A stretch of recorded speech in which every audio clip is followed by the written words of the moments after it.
Olá pessoal, nesse vídeo a gente vai corrigir as questões cobradas no 41º exame. Tivemos problemas? Tivemos problemas, para variar. Vem comigo.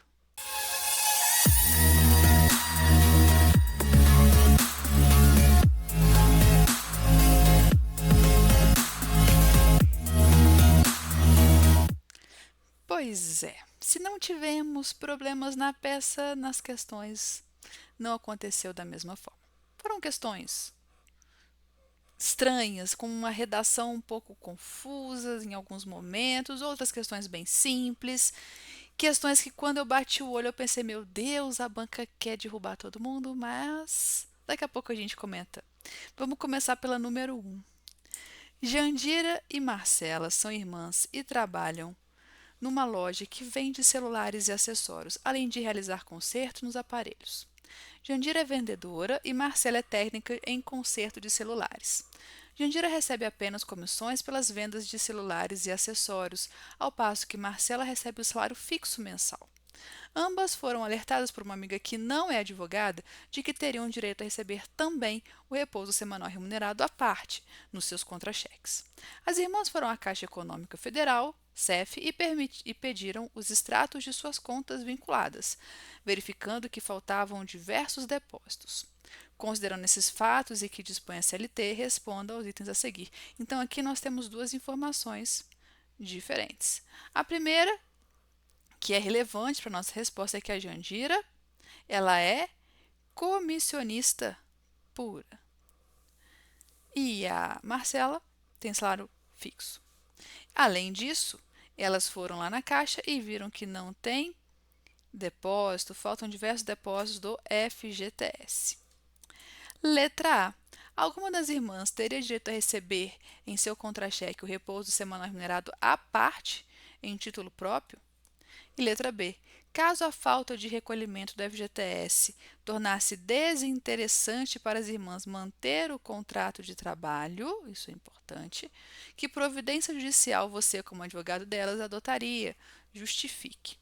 Vamos por partes. Letra A. Quer saber se tem direito de receber no contra-cheque o repouso semanal remunerado, à parte, em título próprio, ou seja, vem lá no contra-cheque, aqui os créditos, aqui os débitos, né, os descontos, e lá na parte dos créditos vem o salário e todas as parcelas, incluindo o repouso semanal remunerado em rubrica própria. É isso que quer saber se ambas têm esse direito.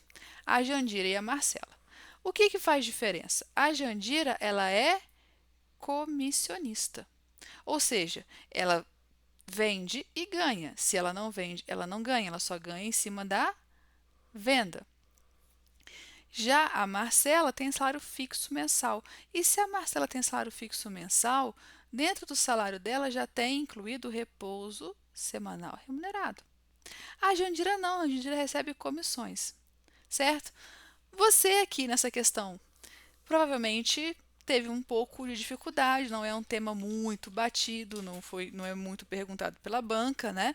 Então talvez você nessa questão tenha sido aquela que você vai descobrir lá no índice emissivo que você chega sem maiores dificuldades à súmula 27 do TST e também ao artigo 7º da Lei do Repouso Semanal Remunerado e percebe que o comissionista puro tem direito a receber, comissionista, né? Tem direito de receber a remuneração.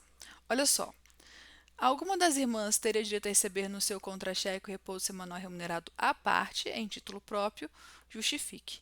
Nos termos da súmula 27 do TST, bem como o artigo 7º, parágrafo 2º da Lei 605 de 49, somente a Jandira tem direito de receber em seu contra-cheque o repouso semanal remunerado por ser comissionista pura.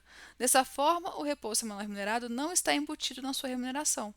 Por ele não estar embutido, é que ele tem que vir separado lá no contra-cheque dela. No caso da irmã, já vinha embutido na remuneração e ele não tem um título próprio. Letra B. Caso a falta de recolhimento do FGTS tornasse desinteressante para as irmãs manter o contrato, que providência judicial você, como advogado delas, adotaria? Bom, gente, tornou desinteressante, elas não querem continuar trabalhando. Quais são as formas principais de término do contrato de trabalho? Pedido de demissão, dispensa por justa causa, sem justa causa, né? Agora, se é empregado que quer colocar fim, ela pode colocar fim pedindo demissão ou com uma rescisão indireta. Só que aqui falou providência judicial. Então, não é pedido de demissão, porque pedido de demissão não é uma providência judicial, né? Pedido de providência judicial é a rescisão indireta. Lembrando que a gente está fazendo a correção com base no espelho preliminar, no gabarito preliminar da banca, tá? Então, com o que a banca nesse gabarito considerou como resposta correta. E lá no gabarito ela considerou apenas a rescisão indireta, ou os sinônimos de rescisão indireta. Não disse o ajuizamento de uma ação para propor a rescisão indireta. Lembrando que rescisão indireta não é uma ação, tá? Não existe um processo de rescisão indireta, é uma tese dentro de uma reclamação trabalhista. Então, sugiro que você, na sua resposta, coloque da seguinte forma: caso a falta de recolhimento do FGTS tornasse desinteressante para as irmãs manter o contrato de trabalho que providência judicial você, como advogado delas, adotaria, justifique. Deveria ser ajuizada a reclamação trabalhista com pedido de rescisão indireta. Aí sim, nos termos do artigo 483, a linha D. O que fala a linha D? Uma vez que a falta de recolhimento do FGTS é considerado descumprimento contratual, o descumprimento do pactuado é uma hipótese de rescisão indireta. Se a empresa não deposita o FGTS, você incorre na linha D do artigo 483 para propositura do pedido de rescisão indireta. Como eu disse, a banca, no gabarito preliminar, considerou a resposta rescisão indireta, mas, por precaução, coloca a reclamação trabalhista com pedido de rescisão indireta, tá? Só para você ficar tranquilo. Na próxima questão, a sociedade empresária Estamos Juntos contratou você como advogado trabalhista para orientá-la numa questão específica. Ela concedeu o plano de saúde aos empregados, sem exigir qualquer participação dos trabalhadores no custo, e quer saber se o valor do plano deve ou não integrar a base de cálculo para pagamento de outros direitos, como 13º, salário, férias e FGTS. Ela quer saber ainda se poderá cancelar o plano de saúde dos empregados que ficaram afastados pelo INSS em razão de alguma incapacidade temporária. Considerando os termos da CLT e o entendimento consolidado do TST, responda às indagações a seguir. Letra A. O valor do plano de saúde deverá integrar a base de cálculo para o pagamento de outras verbas? Justifique. Letra B. Em caso de cancelamento do plano de saúde dos empregados afastados em benefício previdenciário, que medidas judiciais podem ser adotadas pelos advogados dos empregados para restabelecer o plano de forma urgente? Vamos lá. Letra A. Integrar a base de cálculo. Quer saber o quê? Se o plano de saúde tem natureza salarial ou indenizatória. A gente já cansou de falar isso nas aulas, que quando uma parcela tem natureza indenizatória, ela não incorpora ao contrato, ela não integra a remuneração e ela não é base de cálculo para nenhuma verba trabalhista, certo? Integrar a remuneração significa o quê? Que aquele valor é computado, é contado como se fosse salário.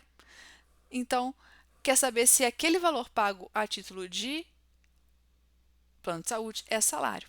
E no caso do plano de saúde é fácil, porque a gente tem a lei, a CLT, a nosso favor, dizendo exatamente que não, que o plano de saúde não é salário. E por não ser salário, não vai integrar a remuneração e nem serve de base de cálculo para nenhuma parcela. E aí, com base nesse mesmo artigo, fica a nossa resposta. O valor do plano de saúde deverá integrar a base de cálculo para pagamento de outras verbas? Justifique.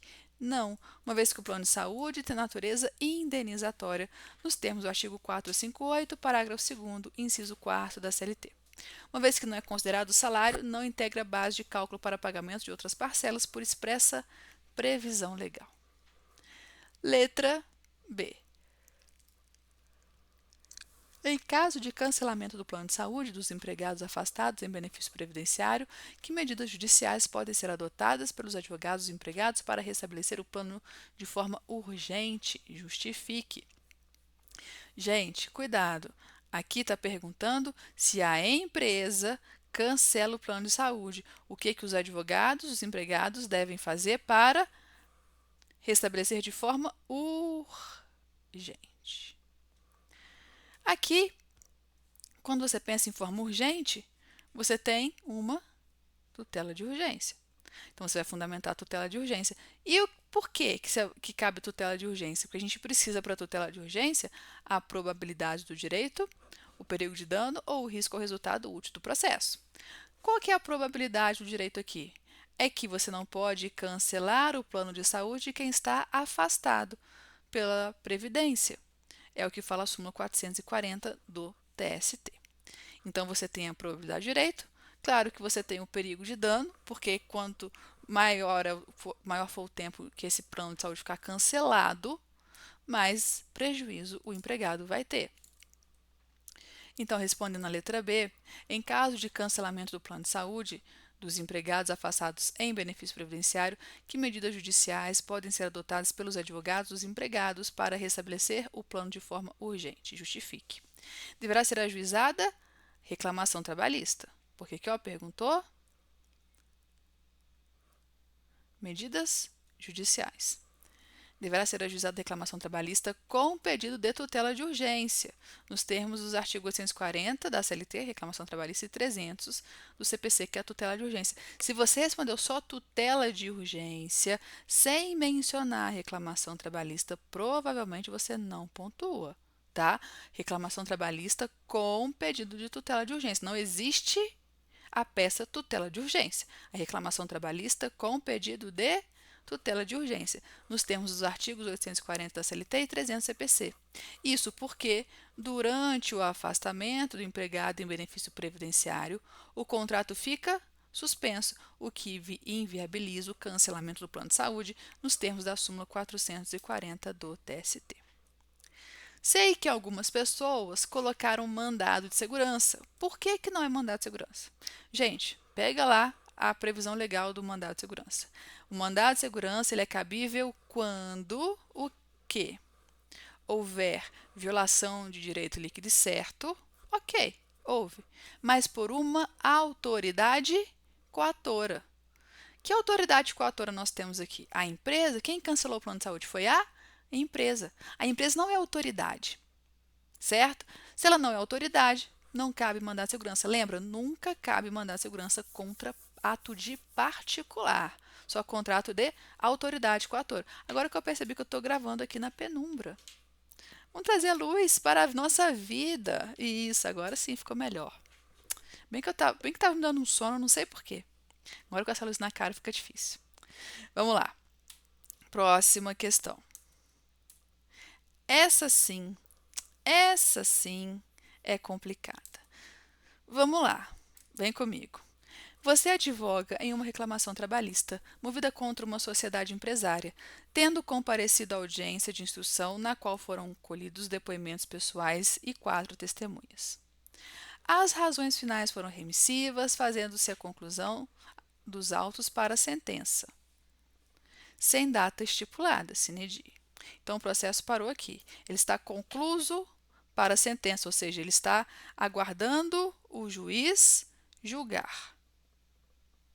No dia seguinte à audiência, você recebeu um e-mail anônimo com diversas fotos do juiz que presidiu a audiência abraçado com o titular da sociedade empresária. Xiii! Amiguinhos! Pesquisando nas redes sociais, você confirmou a veracidade das fotos e, mais que isso, constatou que o magistrado era muito amigo do dono da sociedade empresária. Tanto assim que frequentavam as residências e as famílias saíam socialmente, chegando a realizar diversas viagens juntas, inclusive para o exterior. Certo? Bom, considerando a situação narrada e os termos da legislação em vigor, responda às indagações a seguir. Confesso para você que quando eu li essa questão, eu gelei. Gelei no sentido de que eu pensei que a banca fez essa questão de propósito para derrubar todo mundo. Tanto a letra A quanto a letra B. Sabe por quê? Conheço vocês. Aqui a gente está claramente diante de um juiz suspeito, certo? Então não temos dúvida sobre a suspeição do juiz. Ok. Na letra A, ele pergunta: ciente desses fatos e com as provas em mãos, na qualidade de advogado, que medida processual deve ser adotada em favor do seu cliente nos autos do processo em curso que está aguardando a aprovação da sentença. Aqui, o que eu pensei que a banca fez para derrubar vocês? Ela pediu a medida processual. E eu sei que vocês identificaram a suspeição. Vocês vão alegar a suspeição, mas cuidado, que na resposta perguntou a medida. Então, vocês têm que responder que é a exceção de suspeição. Tem que ter a exceção, porque a medida cabível é a exceção de suspeição do juiz. E não simplesmente dizer que você alegou a suspeição. Você alegou onde? Qual que é a medida? A exceção de suspeição. Assim que estavam nesse gabarito preliminar, assim eu acredito que venha pontuado. Pode até ser, contando com o bom coração do examinador, que se você escreveu alegar a suspeição do juiz, pontue. Mas essa não é a regra.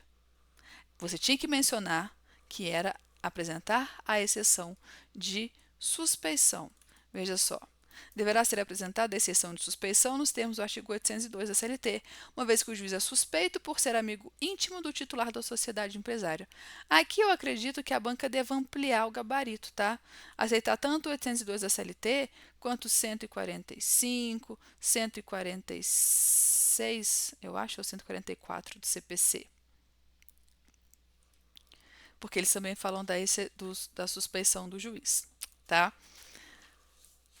Letra B, aqui que está o problemão, problemão. Veja só, se o e-mail anônimo tivesse chegado ao seu conhecimento 20 meses após o trânsito em julgado, ou seja, houve o trânsito em julgado, quando o processo já estivesse arquivado com o resultado de improcedência total, na qualidade de advogado, que medida processual deveria ser adotada em favor do seu cliente justifique. E aqui, gente, quando eu olhei essa questão, eu pensei, caramba, a banca apelou. Meu Deus do céu, que maldade que ela está fazendo com os meus alunos. Mas ainda pensei, eles vão ser espertos, olha o que o coração tem esperança. Eles vão ser espertos, né? O que a gente falou? Não responde. Você, quando pergunta qual a medida cabível, dificilmente você vai no índice emissível para achar a resposta. O que você faz? Você sabe a resposta, sabe a medida e vai no índice para confirmar se é aquela. Nunca responda sem ler a previsão legal e sem confirmar se você tem aquela resposta ali. E aí, na esperança de pensar que os alunos foram lá no 999, 969, 66, 966 do CPC, no inciso 2, e está falando que cabe ação rescisória quando a decisão for prolatada por um juiz impedido ou absolutamente incompetente. E aí, não está falando um juiz suspeito. E a questão se trata de um juiz suspeito. Pensei, que pegadinha maldosa que a banca fez. Porque todo mundo vai responder a ação rescisória, viu o trânsito em julgado, viu 20 dias após o trânsito em julgado, está no prazo da ação rescisória. Suspeição do juiz, cabe rescisão, cabe rescindir essa ação. Só que o CPC não fala isso. O CPC fala que cabe ação rescisória quando o juiz for impedido e não suspeito. Da mesma forma que fala da incompetência absoluta e não da incompetência relativa. Sabe por quê? Porque tanto a suspeição quanto o impedimento, a incompetência relativa, não são matérias de ordem pública, assim como é a incompetência absoluta e o impedimento do juiz.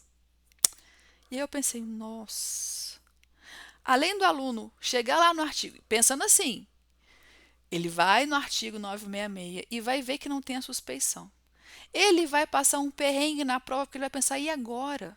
Eu vou responder a ação rescisória de acordo com 966 ou eu vou ser corajoso, vou matar no peito e vou dizer que não cabe nenhuma medida, porque a ação rescisória só é cabível em caso de impedimento e não de suspeição.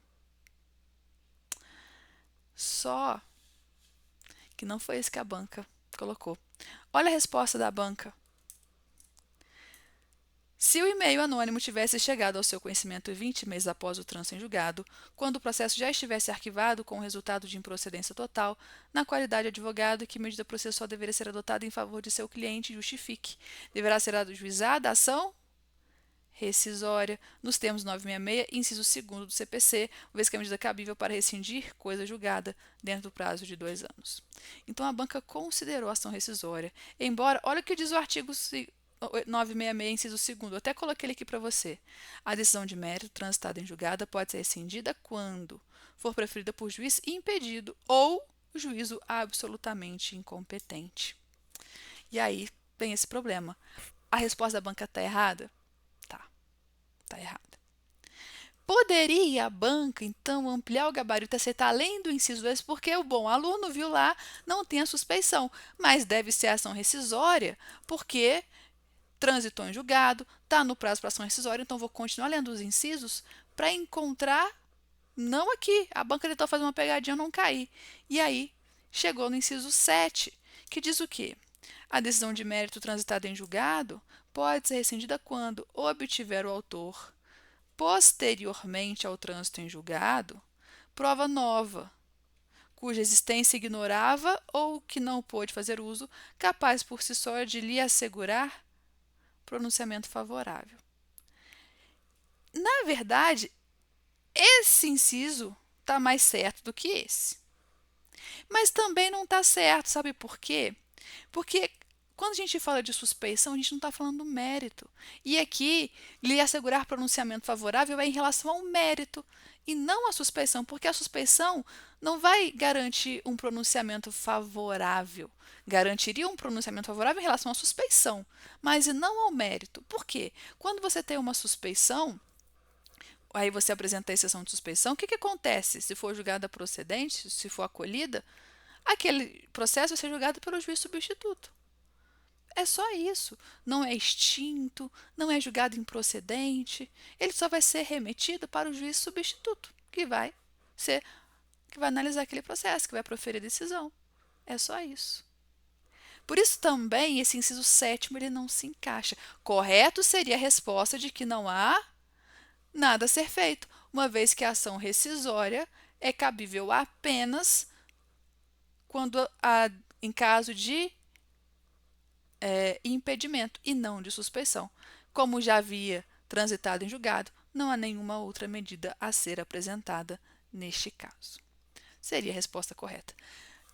A gente vai recorrer? Eu, de forma alguma. Sabe por quê? Porque eu sei que a maioria de vocês respondeu a ação rescisória. Então, se a banca muda o gabarito e coloca o gabarito correto, a maioria vai zerar essa questão. Pode ser que ela faça isso? Pode ser que ela faça isso. Pode ser. E aí é uma coisa ruim, né? Se ela alterar essa resposta para considerar a resposta tecnicamente correta, ela vai derrubar muita gente.